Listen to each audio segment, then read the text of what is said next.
Hello everyone, তোমাদের সবাইকে আমার ভেক্টরের এই লেকচারে স্বাগতম জানাচ্ছি। এই লেকচারে আমরা ইঞ্জিনিয়ারিং বিশ্ববিদ্যালয়গুলোতে ভেক্টর চ্যাপ্টার থেকে আসা প্রশ্নগুলো সলভ করব। অর্থাৎ আমরা বুয়েট, চুয়েট, রুয়েট, কুয়েট, বুটেক্স এবং সাস্টে এই ভেক্টর চ্যাপ্টার থেকে যে প্রশ্নগুলো আসে সেগুলো সলভ করব।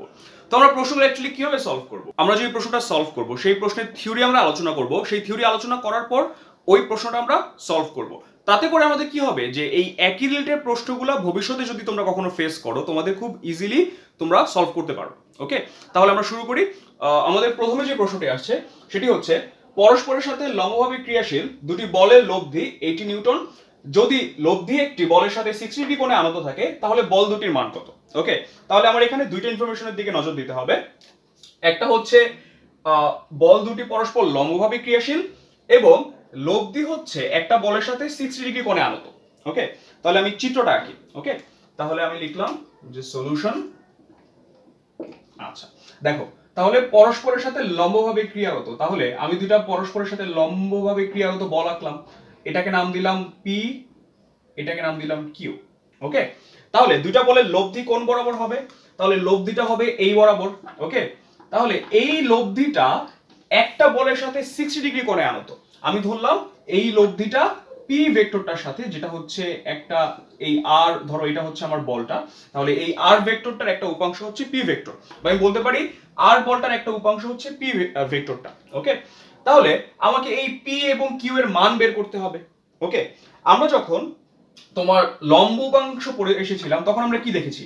আমরা দেখেছি যে ধরো এটা হচ্ছে আর ভেক্টর যদি হয়, এটা যদি হয় এক্স, এটা যদি হয় ওয়াই, তখন এই আর ভেক্টর যদি এক্স এর সাথে আলফা কোণ উৎপন্ন করে তাহলে আমরা লিখতে পারতাম যে এক্স ইকুয়াল টু হবে আর কজ আলফা এবং ওয়াই ইকুয়াল টু হচ্ছে আর সাইন আলফা। এই আর সাইন আলফা কোথা থেকে এসেছে? এসেছে হচ্ছে আর কজ 90 ডিগ্রি মাইনাস আলফা, কারণ আর ভেক্টরটা ওয়াই এর সাথে 90 ডিগ্রি মাইনাস আলফা কোণ উৎপন্ন করে। ওকে, আর আমরা বলেছিলাম যে লব্ধি ভেক্টরটা কোন একটা উপাংশের সাথে যে কোণ উৎপন্ন করে তার কজ অনুপাত আমরা নিব। তাহলে এখানে cos 90 মাইনাস আলফা মানে চতুর্ভাগ নিয়ম থেকে আমরা জানি যে sin আলফা। ওকে, তাহলে এখান থেকে যদি আমরা আমাদের কোশ্চেনটা সলভ করি, কোশ্চেনটা সলভ করার ক্ষেত্রে আমরা খেয়াল করি যে পি ভেক্টরের সাথে আর ভেক্টরটা 60 ডিগ্রি কোণ উৎপন্ন করেছে, তাহলে কিউ ভেক্টরের সাথে কত ডিগ্রি কোণ উৎপন্ন করছে? 90 ডিগ্রি মাইনাস 60 ডিগ্রি সমান সমান 30 ডিগ্রি। ওকে, তাহলে পি ভেক্টরটার মানকে যদি আমি পি আকারে লিখি তাহলে পি ইকুয়াল টু হচ্ছে আর cos 60 ডিগ্রি এবং কিউ ভেক্টরটা হচ্ছে আর sin 60 ডিগ্রি অথবা আর cos 30 ডিগ্রি। ওকে, আচ্ছা তাহলে আর cos 60 ডিগ্রি, আর এর ভ্যালু হচ্ছে 80, cos 60 এর ভ্যালু হচ্ছে হাফ, তাহলে কত হয়?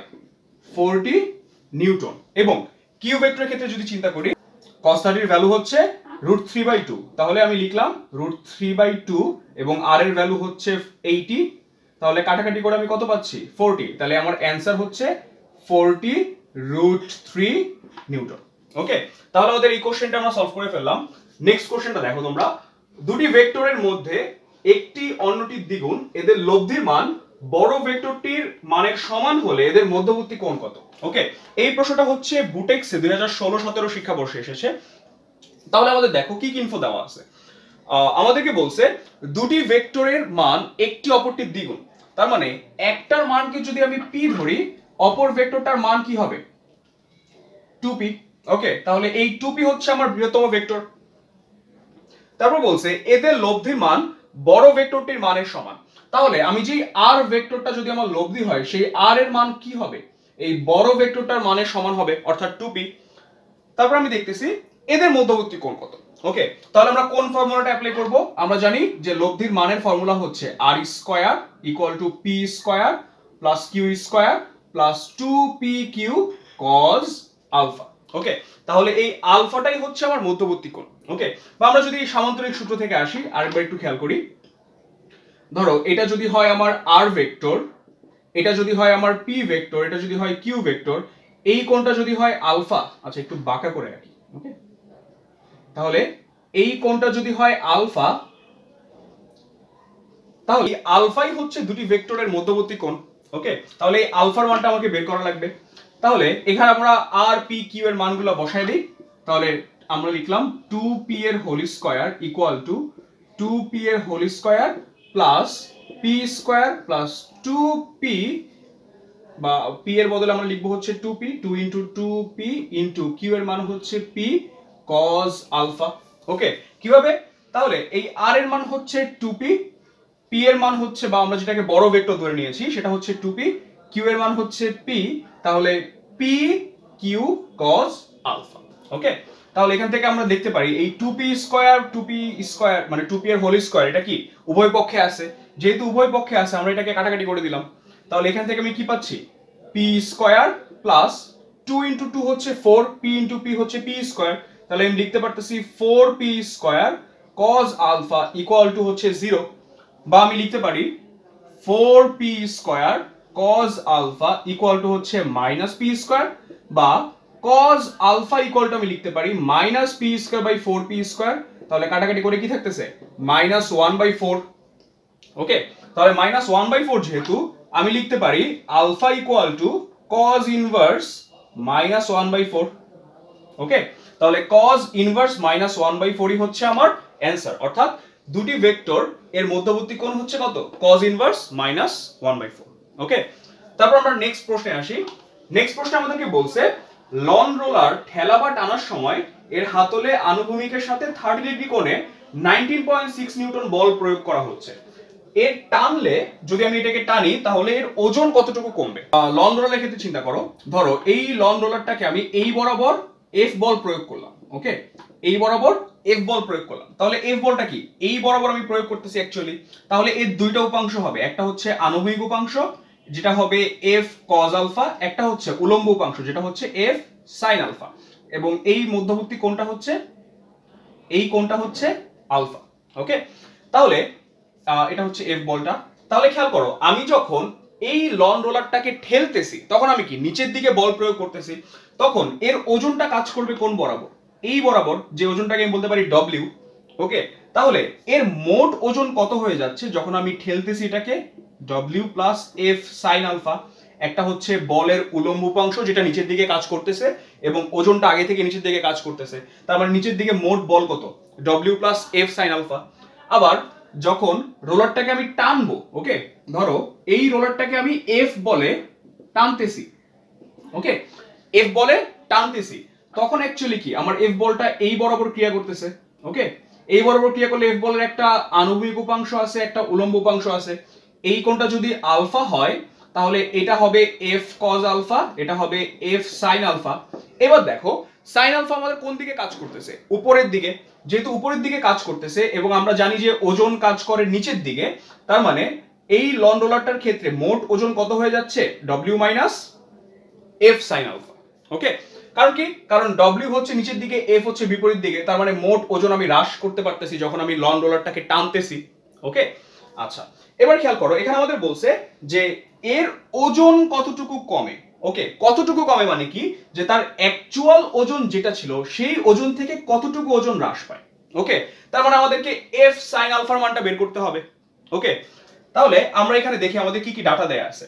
তাহলে এই রোলারটাকে আমি যখন টানবো, তাহলে আমি রোলারটা আঁকলাম, এটাকে আমি কোন বলে টানতেছি, 19.6 নিউটন বলে, আনুভূমিকের সাথে 30 ডিগ্রি কোণে, তার মানে এখানে যদি আমি একটা কোণ আঁকি, এই কোণটা হচ্ছে 30 ডিগ্রি কোণ।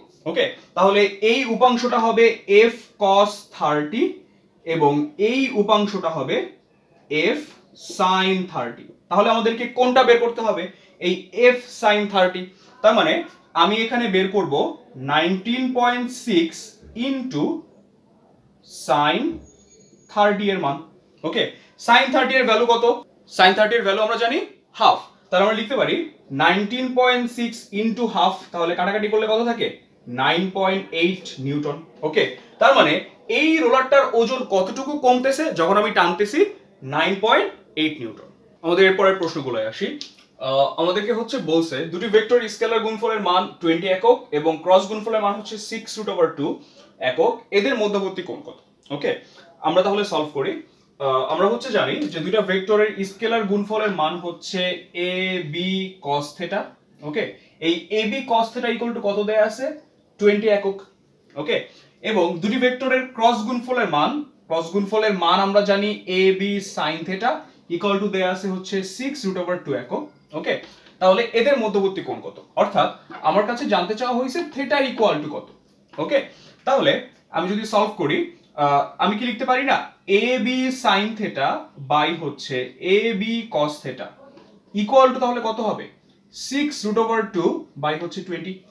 ওকে, তাহলে এখান থেকে এ বি বি কাটাকাটি যাচ্ছে, sine theta by cos theta equal to হচ্ছে tan theta equal to 6√2 by হচ্ছে 20। তাহলে থেটা ইকুয়াল টু হচ্ছে ট্যান ইনভার্স 6√2 বাই হচ্ছে 20। ওকে, তাহলে এখানে ক্যালকুলেশন করলে যে ভ্যালুটা আসবে থেটার অত ডিগ্রি হচ্ছে অ্যান্সার। ওকে, এরপর আমরা নেক্সট প্রবলেমটা আসি। P vector equal to 2i cap plus 4j cap minus 5k cap এবং Q vector equal to minus i cap plus 2j cap plus 3k cap হলে পি ভেক্টর এবং কিউ ভেক্টরের মধ্যবর্তী কোণ কত। ওকে, আমরা জানি আমরা যখন ক্রস গুণফল ডট গুণফল পড়ে এসেছি এবং এদের ব্যবহারগুলো দেখছিলাম তখন আমরা দেখছি যে দুইটা ভেক্টরের মধ্যবর্তী কোণ যদি আমাকে নির্ণয় করতে বলে তখন আমরা কোন গুণফলটা অ্যাপ্লাই করি, আমরা হচ্ছে ডট গুণনটা অ্যাপ্লাই করি। তাহলে আমরা জানি যে দুটো ভেক্টরের ডট গুণন যেটাকে আমরা বলতে পারি A vector dot B vector equal to হচ্ছে এ বি cos থেটা। আমরা জানি যে ডট গুণনের মাধ্যমে আমি যে রাশিটা পাই সেটা হচ্ছে একটা স্কেলার, তার মানে এটা হচ্ছে আমার ডট গুণফল বা ডট গুণফলের মান। তাহলে পি ভেক্টর এবং কিউ ভেক্টরের মধ্যবর্তী কোণ কত, তাহলে মধ্যবর্তী কোণটা যেহেতু থেটা আমরা লিখতে পারি cos theta equal to A vector dot B vector by A B. এখানে এ বি দ্বারা আমি কি বুঝাইতেছি, এ বি দ্বারা বুঝাচ্ছি এ ভেক্টরের মান এবং বি ভেক্টরের মান। তাহলে আমি যদি পি ভেক্টর ডট কিউ ভেক্টরের ক্ষেত্রে cos থেটা বের করতে চাই তাহলে কি হবে, P vector dot Q vector by P Q. Okay, তাহলে P vector dot Q vector dot গুণফল বের করি, তাহলে পি ভেক্টর ইকুয়াল টু দেয়া আছে 2i cap plus 4j cap minus 5k cap, এটা হচ্ছে আমার পি ভেক্টর, এবং কিউ ভেক্টর ইকুয়াল টু হচ্ছে minus i cap plus 2j cap plus 3k cap. Okay, এটা হচ্ছে আমার কিউ ভেক্টর। তাহলে আমি যদি ডট গুণফল করি, ডট গুণফলের ক্ষেত্রে আমরা কি জানি যে আমাদের যেই x উপাংশটা আছে সেই x উপাংশটাকে x উপাংশের সাথে গুণ করি, তারপর y উপাংশটাকে y উপাংশের সাথে গুণ করি, z উপাংশটাকে z উপাংশের সাথে গুণ করি, তাহলে 2 ইনটু -1 কত হয়ে যাচ্ছে -2, এবং i ডট i এর ভ্যালু কত, i ডট i এর ভ্যালু হচ্ছে 1, তার মানে -2 4 ইনটু +2 কত হয়ে যাচ্ছে +8, -5 ইনটু +3 তাহলে হয়ে যাচ্ছে -15। ওকে, তারপর পি ভেক্টরের মান যদি আমি বের করতে চাই, পি ভেক্টরের মান বের করার ফর্মুলা কি,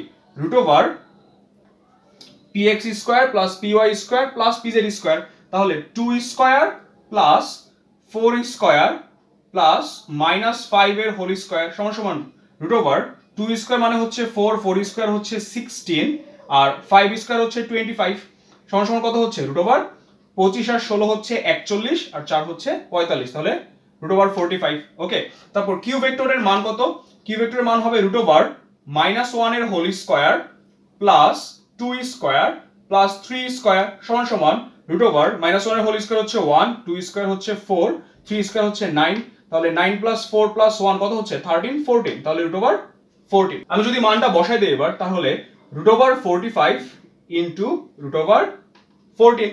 ওকে, তাহলে এখান থেকে আমি ক্যালকুলেট করে কত পাচ্ছি, -15 -2 হচ্ছে -17, -17 প্লাস 8 হচ্ছে -9 বাই √14 ইনটু 45 ইনটু 14, তাহলে থেটা ইকুয়াল টু হবে cos ইনভার্স -9 বাই √45 ইনটু 14। তাহলে এটাকে ক্যালকুলেট করলে হচ্ছে আমরা থেটার মানটা বের করতে পারবো।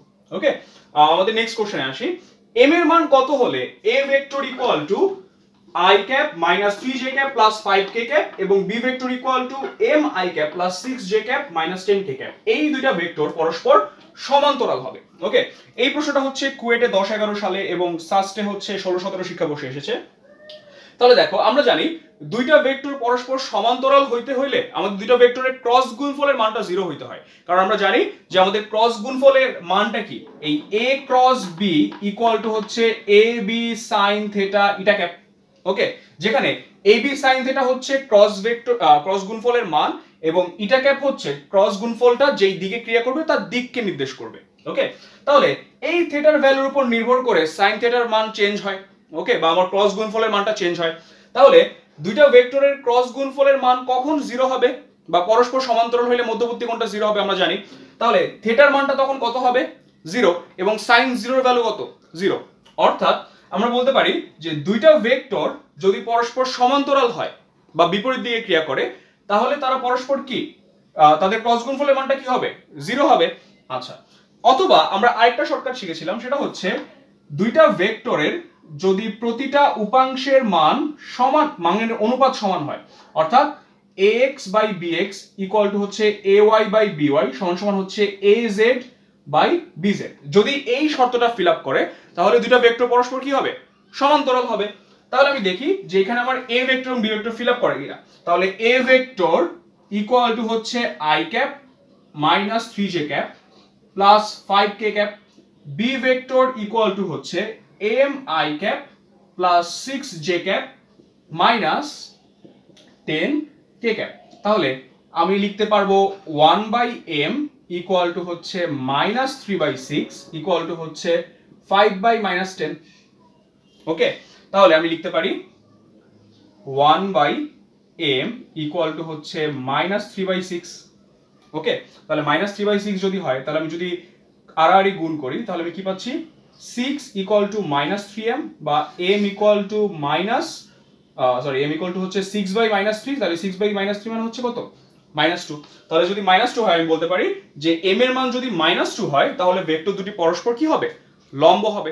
ওকে, আচ্ছা, তারপর আমাদের নেক্সট কোশ্চেনে আসি। b vector equal two 5i cap plus 6j cap plus 9k cap এর দিকে a ভেক্টরের লম্ব অভিক্ষেপ কত? ওকে, আমরা যখন থিওরি পড়ে এসেছিলাম, আমরা কিন্তু লম্ব অভিক্ষেপ এবং উপাংশকে সেটা তোমাদেরকে ভালো মতো বুঝিয়ে এসেছি। ওকে, তোমাদের যদি কারো প্রবলেম থাকে, তোমরা থিওরিটা আবার দেখে এসো। ওকে, তাহলে আমরা লম্ব অভিক্ষেপটা বের করি। আমরা জানি যে লম্ব অভিক্ষেপ যখন আমরা বের করি, আমরা কিসের মাধ্যমে বের করি? ডট গুণফলের মাধ্যমে বের করি। আমরা জানি যে a vector dot b vector equal to হচ্ছে ab cos থিটা। ওকে, আমাদেরকে কার লম্ব অভিক্ষেপ বের করতে বলছে? a ভেক্টরের লম্ব অভিক্ষেপ। কার দিকে? b ভেক্টরের দিকে। আমরা জানি a ভেক্টরের লম্ব অভিক্ষেপ হচ্ছে a cos থিটা। ওকে, তাহলে এই a cos থিটার ভ্যালু কি হবে? a vector dot b vector by modulus of b vector. Okay, তাহলে মডুলাস অফ b ভেক্টর যদি হয়, আমি এটাকে লিখতে পারি, দেখো 5 ইনটু 10 কত হচ্ছে? 50। 6 ইনটু 8 কত হচ্ছে? প্লাস 48। তারপর 9 ইনটু মাইনাস 8, 8 নং 72, তাহলে মাইনাস 72। ওকে, আর বি ভেক্টরের মান কত হবে? Square root of 5 square plus 6 square plus 9 square. Okay, তাহলে আমি যদি ক্যালকুলেট করি, কত আসতেছে? 50 প্লাস 48 হচ্ছে 98, 98 মাইনাস 72 কত হচ্ছে? 26। Okay, by 5 square plus 6 square, তাহলে root over 25 plus 36 plus 9 square হচ্ছে 81। তাহলে আমি যদি ক্যালকুলেট করি 26 বাই রুট ওভার 81 আর 36 এ কত হয়? 37 আর 80 হচ্ছে 117, 117 আর হচ্ছে 5, তাহলে কত হচ্ছে? 117 122, 122 আর 20 হচ্ছে রুট ওভার 142। ওকে, তাহলে এই 26 বাই রুট ওভার 142 এটাই হচ্ছে অ্যানসার। তো আমরা এরপরের প্রবলেমগুলো আসি। a ভেক্টর ইকুয়াল টু এত মিটার এবং b ভেক্টর ইকুয়াল টু এত মিটার, দুটো ভেক্টর যদি সামান্তরিকের দুটি সন্নিহিত বাহু হয়, তবে সামান্তরিকের ক্ষেত্রফল কত? ওকে, আমরা জানি যে সামান্তরিকের ক্ষেত্রফল বের করার কাজে আমরা কোন গুণফলটা অ্যাপ্লাই করি? ক্রস গুণফল। ওকে, যদি a ভেক্টর এবং b ভেক্টর সামান্তরিকের দুটি সন্নিহিত বাহু হয়, তাহলে সামান্তরিকের ক্ষেত্রফল কি? Modulus of a vector cross b vector. আর যদি a ভেক্টর এবং b ভেক্টর সামান্তরিকের দুটি কর্ণ হয়, তখন সামান্তরিকের ক্ষেত্রফল হচ্ছে কি? Modulus of a vector cross b vector by 2। আচ্ছা, তাহলে এখানে যেহেতু আমাদের সামান্তরিকের সন্নিহিত বাহু হচ্ছে a ভেক্টর এবং b ভেক্টর, তার মানে এখানে আমাদের সামান্তরিকের ক্ষেত্রফলটা কি হবে? Modulus of a vector cross b vector. Okay, তাহলে আমরা প্রথমে a vector cross b vector বের করি। আমরা জানি যে a vector cross b vector equal to হচ্ছে i j k, তারপর a ভেক্টরের x উপাংশের মান, y উপাংশের মান, z উপাংশের মান, তাহলে কত? 3 1 -2। তারপর b ভেক্টরের x y z উপাংশের মান, তাহলে 2 -1 -1। ওকে, তাহলে এই ম্যাট্রিক্সটা যদি আমরা সলভ করি, তাহলে আমরা ক্রস গুণফলটা পাবো। সেই ক্রস গুণফল থেকে আমরা ক্রস গুণফলের মানটা বের করব। তাহলে এখান থেকে যদি আমি i বরাবর বিস্তার করি, তাহলে i এর কি কলাম বাদ, i এর সারি বাদ, তাহলে কি থাকতেছে? -1 * 1 হয়ে যাচ্ছে -1, -2 ইন্টু -1 হয়ে যাচ্ছে কি +2, আর সূত্রের মাইনাসে কি থাকতেছে -2। ওকে, তারপর মাইনাস জে ক্যাপ, তাহলে মাইনাস জে ক্যাপের ক্ষেত্রে জে ক্যাপের কলাম বাদ জে ক্যাপের সারি বাদ, তাহলে বাকি থাকতেছে কি 3 2 -2 -1।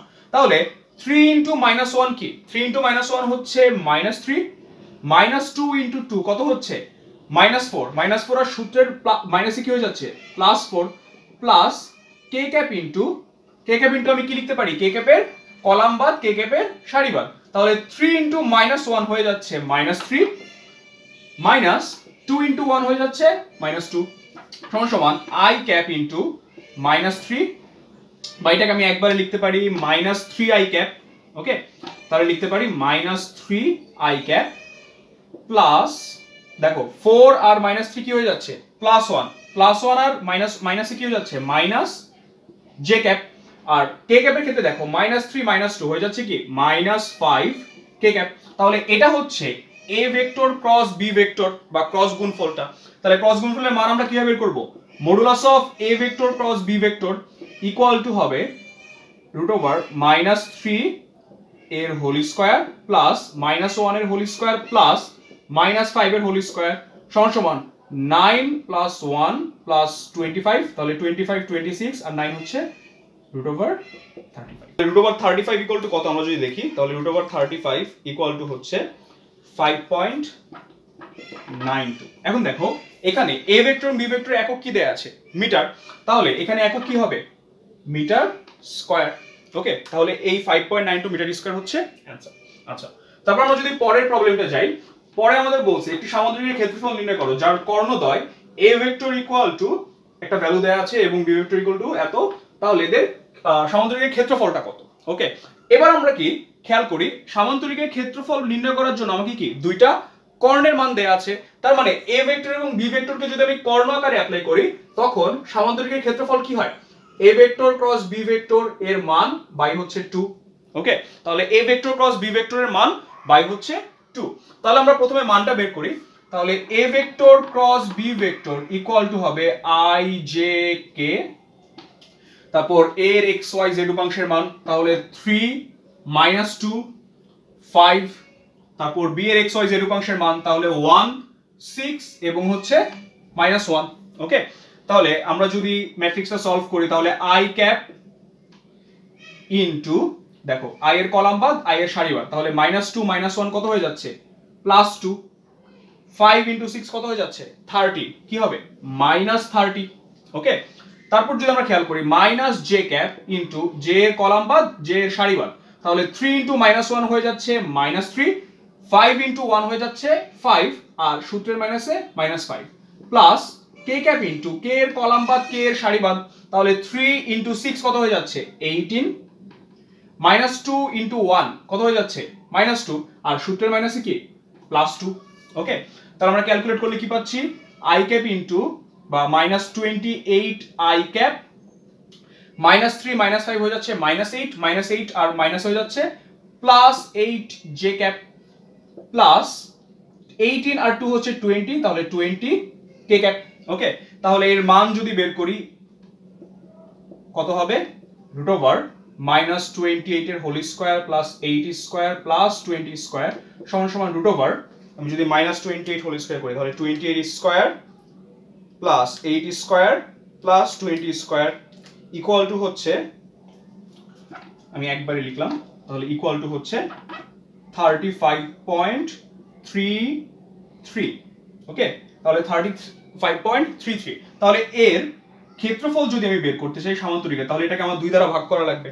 তাহলে এখানে যদি আমি 2 দ্বারা ভাগ করি তাহলে ভাগ 2 ইকুয়াল টু হচ্ছে 17.66, তাহলে 17.66 বর্গ একক হচ্ছে আমার অ্যানসার। এরপরের প্রশ্নটা দেখো, ABC এর মান কত হলে v ভেক্টর ইকুয়াল টু একটা ভ্যালু দেয়া আছে সেই ভেক্টরটি অগুণনশীল হবে। ওকে, আমরা যখন ভেক্টর ক্যালকুলাস পড়েছিলাম আমরা দেখেছি যে ভেক্টর ক্যালকুলাসে ভেক্টর অপারেটরের ক্রিয়ার উপর বেস করে আমরা হচ্ছে 3টা অপারেশন করতে পারি, একটা হচ্ছে গ্রেডিয়েন্ট, একটা হচ্ছে ডাইভারজেন্স, একটা হচ্ছে কার্ল। ওকে, তারপর 3টা অপারেশন কখন হচ্ছে আমাদের কোন ধরনের শর্তে কিভাবে কাজ করে সেটা আমরা দেখেছি। আমরা জানি যে কোন ভেক্টর যদি অঘূর্ণনশীল হয় তখন তার কার্ল কি হবে, কার্ল হচ্ছে 0 হবে। তার মানে আমরা যদি এখানে অগুণনশীল যেহেতু কন্ডিশনটা আমাকে দেয়া আছে, তার মানে আমাকে কার্ল বের করতে হবে। ওকে, সেই কার্লের ভ্যালু হবে 0, সেই 0 থেকে তারপর আমি এবিসি এর মানটা বের করব। ওকে, তাহলে আমরা জানি যে কোন ভেক্টরের কার্ল ইকুয়াল টু হচ্ছে ভেক্টর অপারেটর, যেটাকে আমরা ন্যাবলা বা ডেল বলি, ক্রস ভি ভেক্টর। ওকে, তাহলে এই ন্যাবলা অপারেটরটা কিভাবে আমরা প্রকাশ করি? I cap delta delta X plus J cap delta delta Y plus K cap delta delta Z. Okay, এখন এই যে ফাঁকা ঘরগুলো আমি রাখছি, এই ফাঁকা ঘরগুলো আমি একটা রাশি বসাবো, সেই রাশিটার উপর এই ডেল্টা ডেল্টা এক্স বা delta delta Y delta delta z এই অপারেটরগুলো ক্রিয়া করবে। ওকে, সেই ক্রিয়া করার পর আমাকে একটা ভ্যালু দিবে। ওকে, তাহলে আমি এই ভি ভেক্টরটার কার্ল বের করি। তাহলে ভি ভেক্টরের কার্ল কি হবে? Nabla cross V vector equal to হবে I J K delta delta X delta delta Y delta delta Z. Okay, তারপর আমি কি পাচ্ছি? X plus Y plus A Z B X plus 3y minus Z এবং 3x plus cy plus Z. Okay, তাহলে আমি I J কে বরাবর বিস্তার করব। তাহলে আমি যদি বিস্তার করি আমি কি পাচ্ছি? আই ক্যাপ ইনটু, দেখো আই ক্যাপের কলাম বাদ আই ক্যাপের সারি বাদ, তাহলে ডেল্টা ডেল্টা ওয়াই অফ, আমরা জানি যে এই y এর সাপেক্ষে x এবং z তারা কি ধ্রুবক হয়, আর ধ্রুবকের অন্তরীকরণ কি হবে? 0 হবে। তার মানে শুধুমাত্র ডেল্টা ডেল্টা ওয়াই কার উপর অপারেট করবে? এই cy এর উপর অপারেট করবে। ওকে, তাহলে এখানে কি পাচ্ছো? c এবং delta delta z of bx plus 3y minus z, তার মানে এই z অপারেটরটা কার উপর ক্রিয়া করবে? শুধুমাত্র z এর উপর। তাহলে এখানে কি পাচ্ছে? -1, আর সূত্রের একটা মাইনাস হয়ে যাচ্ছে +1। ওকে, তারপর মাইনাস জে ক্যাপ ইনটু, দেখো তাহলে জে ক্যাপের কলাম বাদ জে ক্যাপের সারি বাদ, তাহলে জে ক্যাপের কলাম এবং সারি বাদ দেওয়ার পর আমি কি পাচ্ছি? Delta delta x of 3x plus cy plus z। ওকে, তাহলে এই ডেল্টা ডেল্টা x শুধুমাত্র কার উপর ক্রিয়া করবে? এই 3x এর উপর ক্রিয়া করবে। তাহলে আমি এখানে পাবো হচ্ছে 3, আর delta delta z of x plus y plus az, তাহলে এখানে আমি কি পাবো? মাইনাস a, কারণ az এর অন্তরীকরণ ডেল্টা ডেল্টা z এর সাপেক্ষে কি হবে? a, এবং সূত্রের মাইনাস হয়ে যাচ্ছে minus a plus k cap into, আমি কি পাবো? k ক্যাপ ইনটু, আমি হচ্ছে k ক্যাপের কলামকে বাদ দিব, k ক্যাপের সারিকে বাদ দিব, তাহলে আমি পাচ্ছি delta delta x of bx plus 3y minus z। তারপর তাহলে এখানে কি থাকতেছে? শুধুমাত্র bx থাকতেছে, তাহলে এখানে হয়ে যাবে কি? Plus b। আচ্ছা, তারপর কি থাকতেছে? Delta delta y of x plus y plus az, তাহলে y এর সাপেক্ষে x এবং z হচ্ছে ধ্রুবক, তার মানে শুধুমাত্র y থাকতেছে, তাহলে y এখানে কি হবে? -1। ওকে, কারণ delta delta y of y মানে হচ্ছে 1 এবং সূত্রের একটা মাইনাস হয়ে যাচ্ছে -1। এই কার্লের ভ্যালু কত? 0। যেহেতু কার্লের ভ্যালু 0, তাহলে আমি লিখতে পারি এই কার্লটা হচ্ছে 0i cap plus 0j cap plus 0k cap. Okay, তাহলে এখান থেকে খেয়াল করো, এখান থেকে আমি লিখতে পারি কি? i এর উভয় পক্ষের সহগ সমান করে লিখতে পারি, j ক্যাপের উভয় পক্ষের সহগ সমান করে লিখতে পারি, k ক্যাপের উভয় পক্ষের সহগ সমান করে লিখতে পারি। তাহলে আমি যদি i ক্যাপের সহগ সমান করি আমি কি পাবো? c প্লাস 1 ইকুয়াল টু 0 বা c ইকুয়াল টু হবে -1। আবার j ক্যাপের সহগ যদি আমি সমান করি আমি কি পাবো? 3 মাইনাস a ইকুয়াল টু হচ্ছে 0, বা আমি লিখতে পারি a ইকুয়াল টু 3। আবার k ক্যাপের সহগ যদি সমান করি b মাইনাস 1 ইকুয়াল টু 0 বা b ইকুয়াল টু হচ্ছে 1। তাহলে abc এর মান কত হলে কার্ল শূন্য হবে? 3 1 -1। এবং যদি কার্ল শূন্য হয় তাহলে ভেক্টরটি হবে কি? অঘূর্ণনশীল। ওকে, তারপর হচ্ছে আমাদের নেক্সট প্রবলেমটা আসি। নেক্সট প্রবলেমে কি বলছে একটু দেখো তো। p এর মান কত হলে v vector equal to something solenoidal হবে। ওকে, আমরা আবার সেই আমাদের ভেক্টর ক্যালকুলাসে ঢুকতে হবে। আমরা জানি যে কোন ভেক্টরের বা কোন ভেক্টর কখন সলিনয়েডাল হয়? যখন ওই ভেক্টরের ডাইভারজেন্সটা শূন্য হয়। ওকে, তার মানে এই ভেক্টরের ডাইভারজেন্স আমি নির্ণয় করব, নির্ণয় করে ওইটা ইকুয়াল টু কত লিখবো? 0 লিখবো। 0 লেখার পর সেখান থেকে আমি p এর মানটা বের করব। ওকে, তাহলে আমি জানি যে কোন ভেক্টরের ডাইভারজেন্স ইকুয়াল টু হচ্ছে nabla dot V vector. Okay, তাহলে ন্যাবলা ডট ভি ভেক্টর, তাহলে ন্যাবলা ডট ভি ভেক্টরকে আমি কিভাবে লিখতে পারি? দেখো, তাহলে আমরা জানি যে ন্যাবলা ইকুয়াল টু হচ্ছে i cap delta delta X plus J cap delta delta Y plus K cap delta delta Z. Okay, তাহলে এটা হচ্ছে আমার ন্যাবলা অপারেটর। তাহলে আমি যখন ডট গুণন করব, আমি ন্যাবলার এক্স উপাংশের সাথে ভি ভেক্টরের এক্স উপাংশের গুণ করব, আবার ওয়াই উপাংশের সাথে ভি ক্যাপের ওয়াই উপাংশ, ভি ভেক্টরের ওয়াই উপাংশ গুণ করব, আবার জেড এর সাথে আমি হচ্ছে ভি ভেক্টরের জেড উপাংশের গুণ করব। ওকে, তাহলে আমি কি পাবো? Nabla dot V vector equal to হবে ডেল্টা ডেল্টা এক্স অফ কি হবে 5x প্লাস 2y। তাহলে আমি লিখলাম 5x plus 2y plus delta delta y of কি হবে এই y উপাংশটা, তাহলে কি 2py মাইনাস z। তাহলে আমি লিখবো 2py মাইনাস z এবং delta delta z of x minus 2z plus delta delta z of x minus 2z। ওকে, এখন দেখো এখানে কিন্তু আমাদের কোনো i j k নাই, তার মানে এটা কিন্তু আর কোনো ভেক্টর না, এটা হচ্ছে একটা স্কেলার হয়ে গেছে। কারণ আমরা জানি যে আমরা যখন ডট গুণন করি বা আমরা যখন ডাইভারজেন্স বের করি, আমরা তার থেকে একটা কি পাই? একটা স্কেলার রাশি পাই। ওকে, তাহলে এবার আমরা ডিফারেন্সিয়েট করি। Delta delta x of 2y হচ্ছে এর সাপেক্ষে ধ্রুবক, এখানে z হচ্ছে ডেল্টা ডেল্টা y এর সাপেক্ষে ধ্রুবক, এখানে x হচ্ছে ডেল্টা ডেল্টা z এর সাপেক্ষে ধ্রুবক। ওকে, তার মানে এখানে আমি শুধুমাত্র কি 5x কে অন্তরীকরণ করব, এটা হবে 0, এটা হবে 0, এটা হবে 0। ওকে, তাহলে delta delta x of 5x হয়ে যাচ্ছে 5, delta delta y of 2py হয়ে যাচ্ছে plus 2p, delta delta z of minus 2z হয়ে যাচ্ছে মাইনাস 2। এই ভ্যালুটা কত?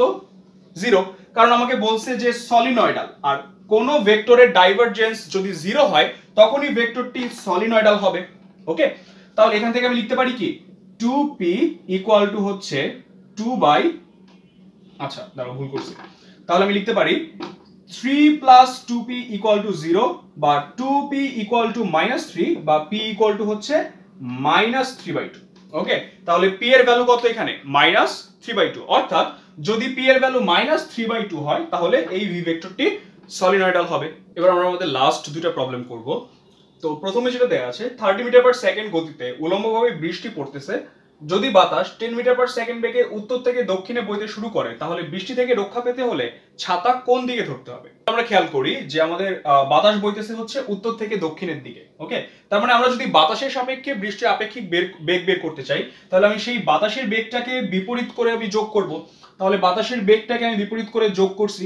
ওকে, তাহলে এইটা হচ্ছে বৃষ্টির কি? বৃষ্টির হচ্ছে আপেক্ষিক বেগ, কার সাপেক্ষে? বাতাসের সাপেক্ষে।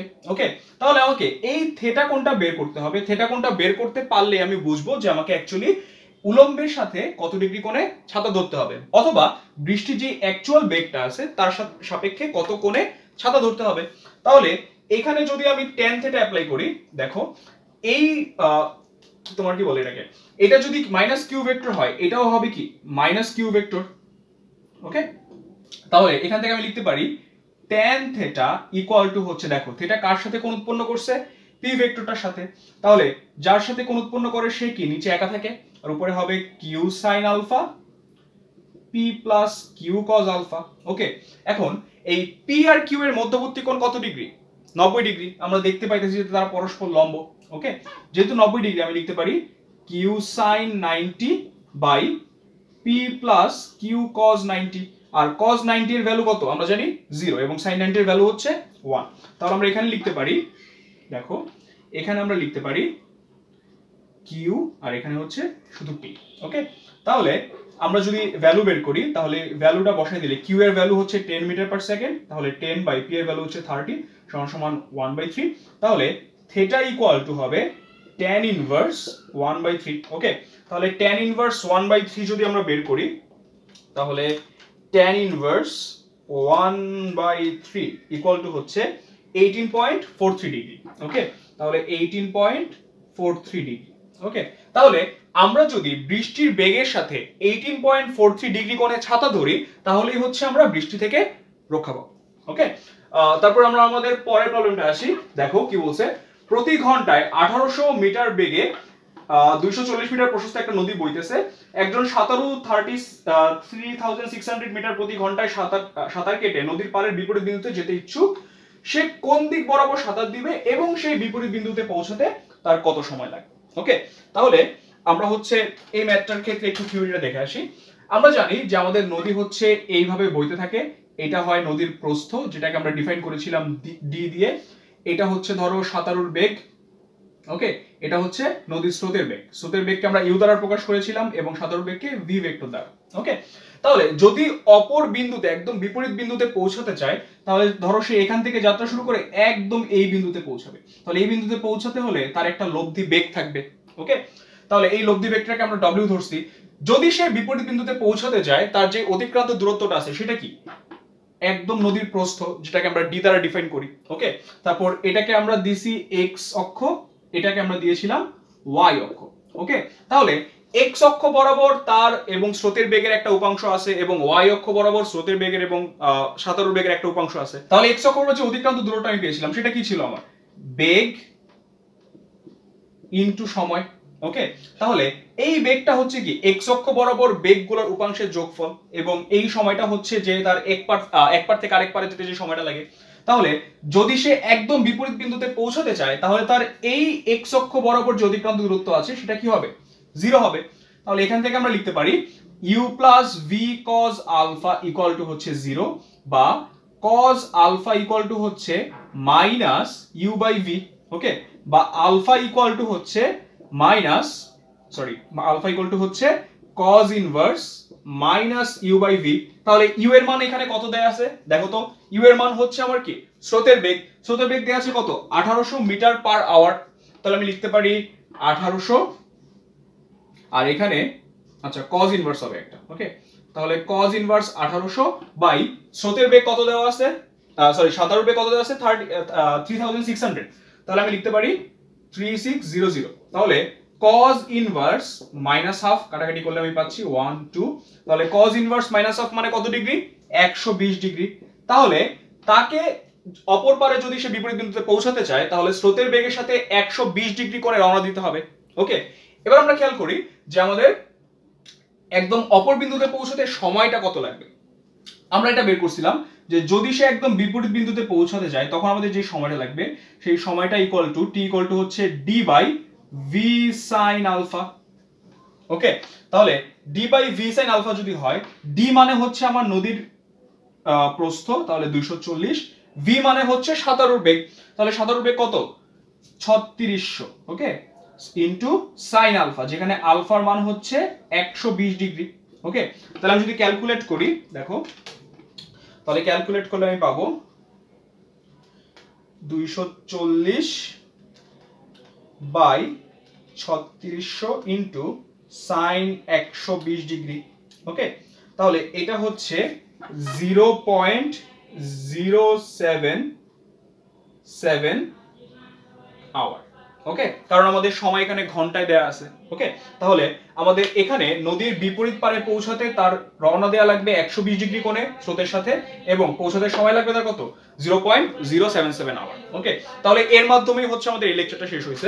ভেক্টর রিলেটেড যদি তোমাদের এরপর কোনো সমস্যা থাকে, তোমরা হচ্ছে আমাদের গ্রুপে পোস্ট করবা, আমরা সেগুলোর অ্যান্সার দিব। ওকে, আর যারা এখনো আমাদের ইউটিউব চ্যানেলে সাবস্ক্রাইব করোনি, আমাদের ইউটিউব চ্যানেলে সাবস্ক্রাইব করে ফেলো এবং বেল আইকনটিতে তোমরা প্রেস করো। তাতে করে কি হবে, আমরা যখনই ভিডিও পাবলিশ করবো সাথে সাথে তোমার কাছে নোটিফিকেশন যাবে। ওকে, তাহলে সবাই ভালো থেকো, সুস্থ থেকো, আল্লাহ হাফেজ।